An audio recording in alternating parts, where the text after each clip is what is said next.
दोस्तों, एक साहब जो कैनेडियन नेशनल हैं और वहाँ तदरीसी फ़राइज़ अंजाम देते रहे हैं, अब पाकिस्तान वापस शिफ्ट होने के लिए कोशां हैं। उनसे जब उनकी वजह दरियाफ़्त की तो उनके इंकशाफ़ात इंतहाई खौफनाक थे।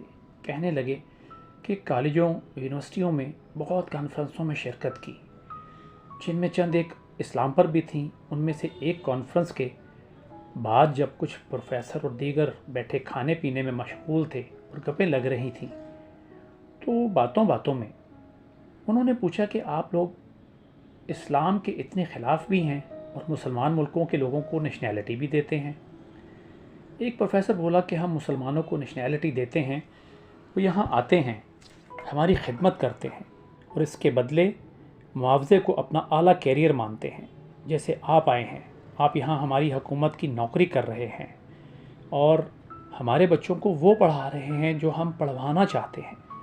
इसके बदले आपको अच्छी तनख्वाह मिलती है और आप फैमिली समेत अच्छी ज़िंदगी गुजार रहे हैं, जो पीछे आपके दीगर लोगों के लिए बड़ी ही कशिश रखती है। और इनमें बहुत से हमारी नौकरियों के लिए तैयार हो रहे हैं। ये हमारा पहला कदम है। दूसरा ये है कि आप जैसे ज़्यादातर लोग अपने मज़हब पर कायम रहेंगे, पर क्या आपको लगता है कि आपकी अगली नस्ल भी आप जैसे मज़हब पर कायम रहने वाली होगी?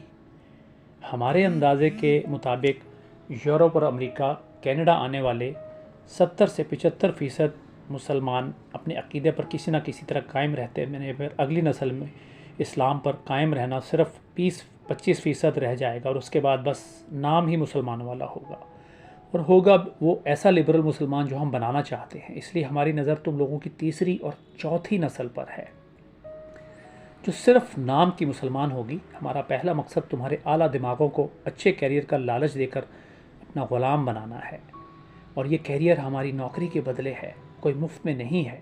दूसरा मकसद तुम्हारी नस्लों से इस्लाम को निकालना है और लिबरल इस्लाम को लाना है, और ये काम तुम्हारी आने वाली नस्लें खुद करेंगी।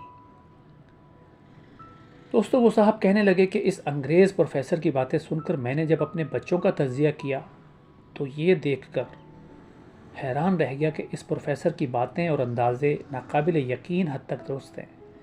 मुझे अपने बच्चों में दुनियावी मामलात में करियर बनाने की, आगे बढ़ने की और इस माहौल में रच बस जाने की लगन नज़र आई, और नहीं नज़र आया तो दीन इस्लाम नज़र नहीं आया।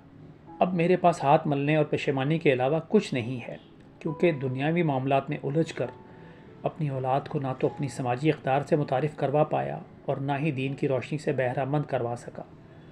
अब वापस जाना चाहूँ तो ख़ुद ही जा सकता हूँ, क्योंकि औलाद तो कैनेडियन शहरी है और इन पर अब मेरा कोई ज़ोर नहीं है। दोस्तों, मैं इनकी बातें सुनकर सोच में पड़ गया कि इस अंग्रेज़ प्रोफेसर की बातें सिर्फ बातें नहीं हैं, बल्कि इस्लाम दुश्मनी और हमारी समाजी मुआशरती अक़दार को तोड़ने का कई दहाइयों पर मुश्तमिल एक प्लान है। 80-90 की दहाइयों तक प्राइवेट स्कूलों में दाखिले को अच्छा नहीं समझा जाता था, फिर हवाओं का रुख बदल गया और अब सरकारी स्कूलों में दाखिले को नीच समझा जाता है, क्योंकि इसका निज़ाम बर्बाद कर दिया गया। अंग्रेज़ ने हमारे निज़ाम तालीम को ऐसा बनवा दिया कि सरकारी स्कूलों में अंग्रेज़ों के पालतुओं के वोटरों और सपोर्टरों की खेप तैयार हो, और प्राइवेट स्कूलों में अच्छे कैरियर का लालच देकर अपनी खिदमत के लिए ग़ुलामों को तैयार किया जा सके, और इन ग़ुलामों के जहनों में नक्श हो कि गोरे उनसे अफसल हैं। आजकल के हालात में अपनी इस्तेदाद के मुताबिक बच्चों को आला तालीम दिलवाना बहुत ज़रूरी है, लेकिन उन पर नज़र रखना कि कहीं कोई गलत अक़ीदा या नज़रिया तो उनके दिमागों में नहीं डाला जा रहा, ये भी बहुत ज़रूरी है। हमारी बदकिस्मती है कि हमारा तालीमी निज़ाम अशराफिया और यहूद व नसारा के ग़ुलाम तो तैयार कर रहा है, पर वो मुसलमान नहीं कर रहा, जिसकी खुदी का, हरमत का, इश्क का, वलवले का और जोश ईमानी का इजहार अल्लामा इकबाल रहमतुल्लाह अलैह ने जा बजा किया है। हम लोग जन्नत और हूरों के तलबगार भी हैं और दावेदार भी हैं कि ये सब कुछ सिर्फ हमें मिलेगा और कुफार को कुछ नहीं मिलेगा, पर ज़िंदगियों में इस्लाम को सिर्फ इतना लाना चाहते हैं जो हमारे मफादात के आड़े ना आए। अमन पसंद इतने हो गए हैं कि इज़्ज़त और नामूस पर हमलों के वक्त भी अमन ही याद आता है। इंसानियत का दर्स देते नहीं थकते, पर जब यहूद व नसारा मुसलमानों को गाजर मूली की तरह काटते हैं, तब कभी कभार कोई मजम्मती बयान जारी करके جان چھڑا لی جاتی ہے۔ تاریخ اٹھا کر دیکھ لی جائے تو 1952 کی پہلی تاریخ تحریک ختم نبوت سے لے کر آج تک جو لیڈر اور حاکم میں اسلام اور اشاق کے لیے بغض اور کفار و گستاخوں کے لیے ہمدردی نظر آتی ہے، بدقسمتی سے ہزاروں لاکھوں کلمہ گو علماء اور نام نہاد عاشق بھی ان لیڈروں حاکموں کے ساتھی بن جاتے ہیں۔ اسی لیے آج امت ذلت و رسوائی کی گہرائیوں میں ڈوب چکی ہے۔